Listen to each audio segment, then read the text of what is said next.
Hello, Year 3. Welcome to today's Challenge 3 and the final challenge of the Myths and Legends unit.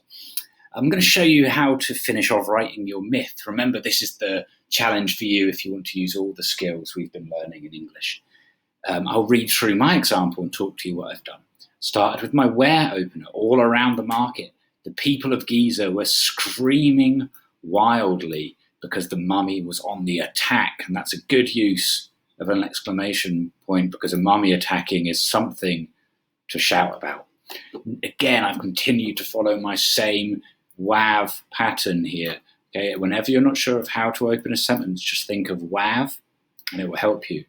Aggressively, it's the mummy, it lashed at the faces of innocent children and weak elderly people. Because I've put innocent children and weak elderly people, I'm developing those characters there. I'm making the mummy seem even more evil because of the type of people it's attacking. Here's my short sentence, like Mr. Smart showed us. It stopped. Silence filled the market. Sinisterly, the mummy turned its rotten head to the side and growled, "I will eat your heart first." The crowd gasped in horror. Now I've finished that paragraph. Okay, that's set the scene for this little bit of action. Now this next paragraph is going to have the real action. Ezra grabbed her mighty sword and fiercely stepped towards the mummy.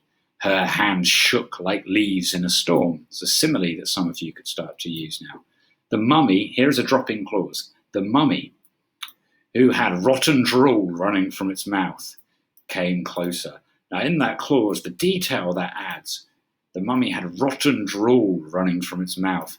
That sounds horrible. Sweating, Ezra held the sword above her and remorselessly slashed it through the mummy's horrid neck. Above the stunned crowd, the head soared towards the pyramids and smashed right into the Sphinx's nose. So I've definitely told the reader how that nose got destroyed.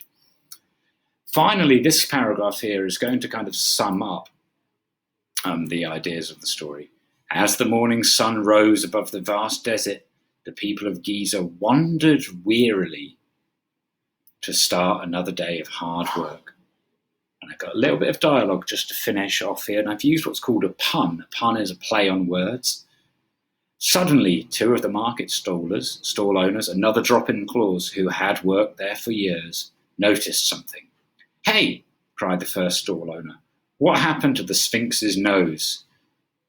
The second stall owner looked up and replied, "Who knows?" And that is the end of my myth. You can see the features I've used that are listed on this slide, and if you're doing Challenge 3, I really hope you include all those features in your work. I can't wait to read your finished myths. Well done, Year 3.